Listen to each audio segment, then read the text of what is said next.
Okay, so our company was Afterpay, and I'm just going to go through its history and the vision of the company quickly, and then we'll go through the business models and opportunities and um, any problems with the company.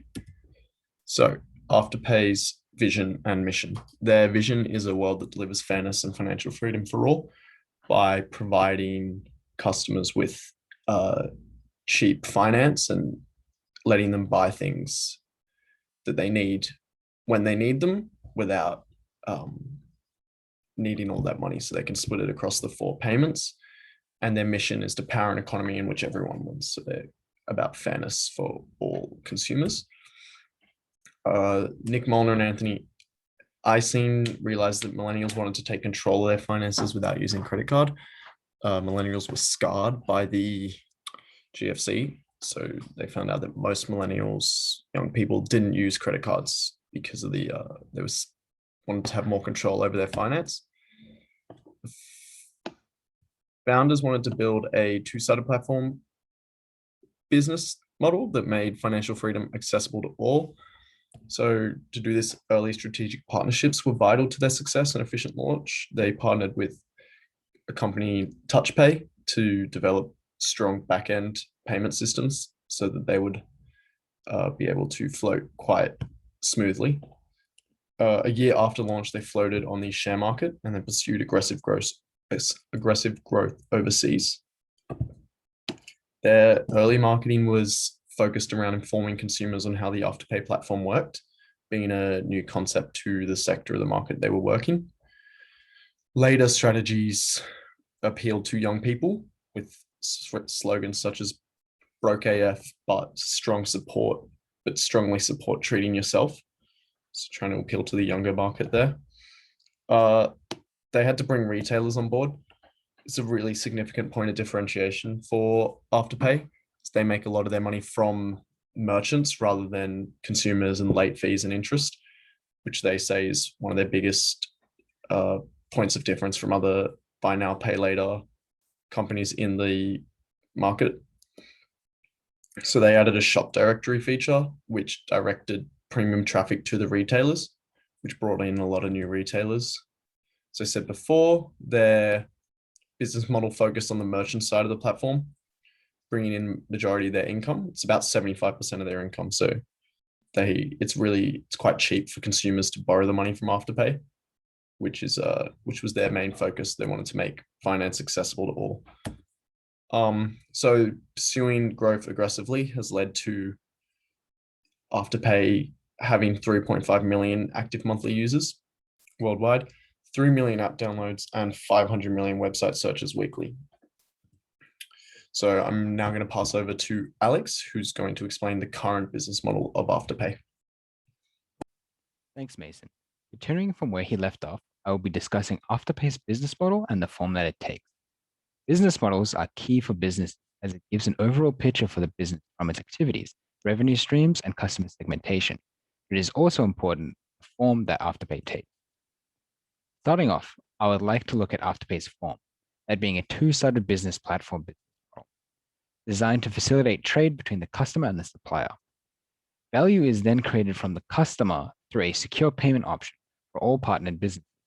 And for the business, it brings in a large audience of people that may be unable to pay previously. This can be at times hard to initially start, as it becomes the chicken and the egg problem, as merchants want customers on the platform, but if there are none, they will not sign up.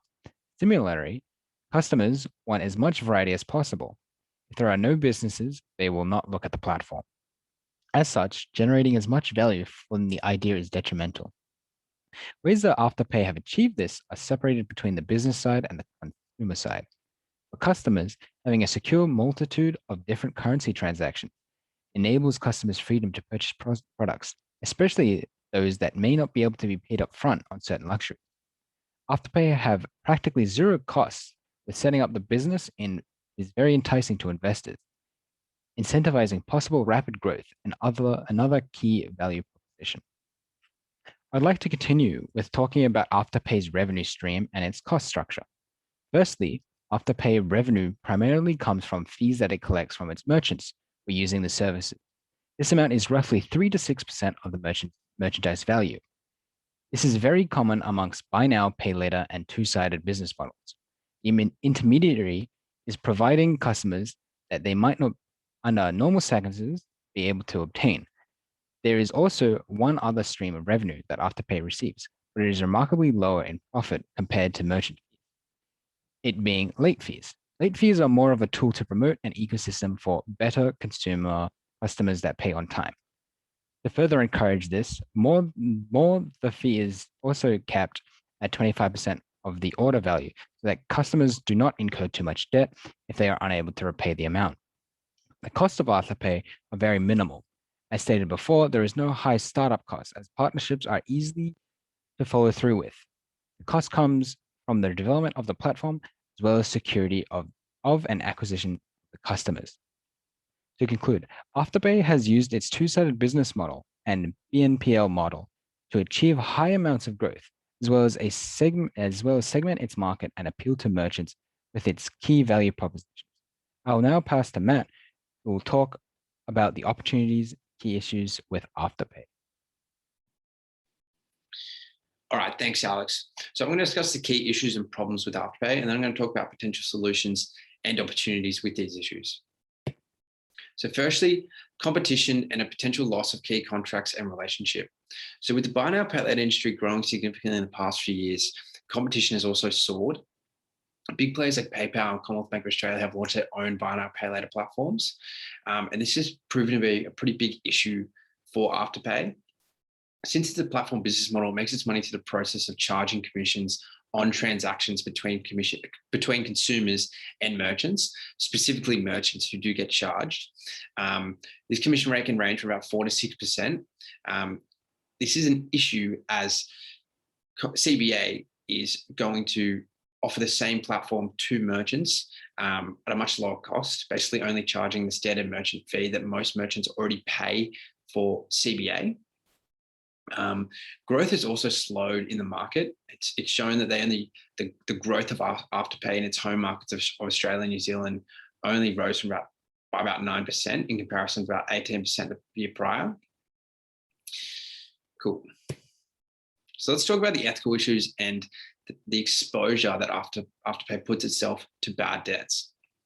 So 1 in 6 users reportedly have difficulty meeting repayments on Afterpay when they use their platform. So this shows that many users are using their platform when they don't have the capability to repay what they're purchasing. So the temptation of those seemingly small repayments coupled with the instant gratification of receiving your goods straight away can get out of control. This led to about $6.5 million in debt recovery and chargeback costs, but these late fees make up about 15% of Afterpay's revenue. And this is kind of an ethical issue as they're offering the service to users who aren't in the financial position to make repayments on what they're purchasing. So solutions to competition. I think overseas expansion is probably the most obvious one for Afterpay. Their growth in the US and the UK is a much more significant rate than that in their home markets of Australia and New Zealand. Unfortunately, with such an overcrowded market in Australia and New Zealand, as well as demand plateauing, there's not much they can do about the competition there, especially with big players coming onto the scene. So I think overseas expansion into Europe and Asia as well is really their best bet to get away from their competition that's taking away from their revenue and consumer base. Next, we have superior technology offerings.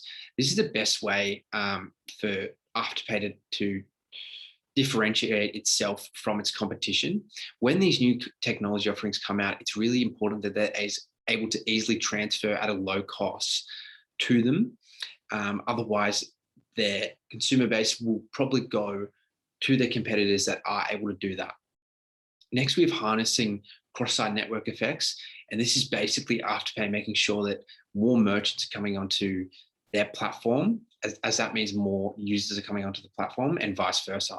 And this kind of goes into our final point of securing marquee users. So massive suppliers on the platform, the ability to Afterpay to get exclusive deals with them will bring further more users onto the platform.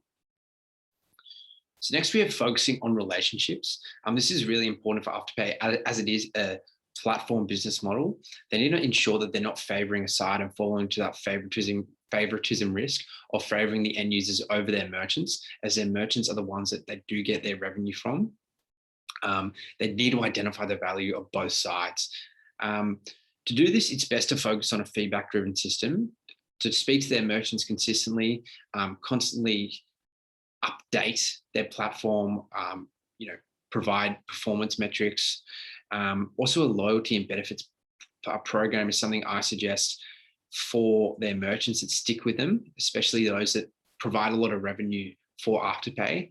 Being able to provide, some sort of benefit for these merchants is a great idea to make sure they're loyal to them. So debt safeguards and new ethical schemes. So I think Afterpay should introduce thresholds to ensure consumers using their platform are capable of repaying their purchases. Access to the platform needs to remain relatively accessible to ensure users aren't going directly to the competition, that it is easy to get onto their platform, although more thorough background checks could reduce the amount of debt recovery Afterpay have to go through. Also offering other repayment schemes to struggling customers. So maybe customers that are affected by adverse external circumstances that are out of their control, for example, like COVID-19, which could have resulted, say, in job losses, people that are unable to pay back what they've purchased. Afterpay should maybe offer a new scheme to them, say over a longer number of installments over,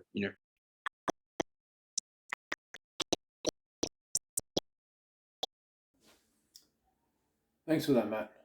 It is evident through the challenges presented by Matt, a reinvigoration of the Afterpay business model is necessary, as one of the largest challenges faced by Afterpay is the quickly rising level of competitors. It must introduce a new business model. As Alexander highlighted, Afterpay operates a successful buy now, pay later business through a two-sided platform. However, in order to maintain success, the business must reinvent itself through business model innovation, otherwise known as BMI. Business model innovation is a specialized case of business model change as it involves a complete reinvention.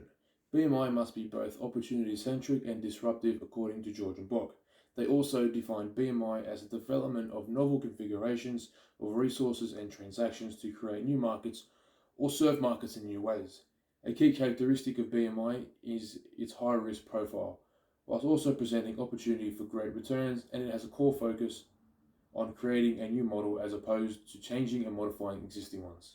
Such a change would require the implementation of non-trivial changes to at least two business model elements as stated in the business model book. Afterpay needs BMI. It is imperative to its success that it acts swiftly in actioning a response to the external factors of changed market conditions and continued increase in competitors. Innovation in the instance of BMI can be defined as being able to develop a new resource and be able to capture value from these new innovations. My recommendation for the future of Afterpay would be to capitalize on its current market share and utilize its access to customer data on consumer purchasing trends and leverage the two to build a new revenue stream. It is commonplace for large technology companies such as Google who use consumer data to make predictions on purchasing behavior and generate targeted advertisements. Afterpay must follow this approach of translating consumer purchasing behavior and that data into a new revenue stream. A successful business model innovation plan is implemented in two stages. The initial stage is to leverage the key drivers of BMI to get the BMI process started. A prominent CEO is important to ensure commitment to a clear vision is maintained. Consideration of the long-term landscape of the customer markets and industries is important through distant exploration, and preparedness for discontinuous change will occur throughout the unique BMI process. Once the key drivers of BMI have been set, Afterpay can prepare the organization for successful BMI through the following: creative culture to take on new challenges and create new values, simple structures to enable the organization to focus on the core functions and responsibilities, partnering for knowledge to provide new opportunities and assistance, and self-reliance for innovation to be embedded within the organization. Whilst business model innovation is a treacherous route, It is one that can lead to significant reinvigoration through successfully engaging with the process of BMI and undertaking its two stages. Afterpay will aid its ability to overcome the challenges it faces and move itself one step ahead of the competition. Thank you for listening. Hope you've enjoyed.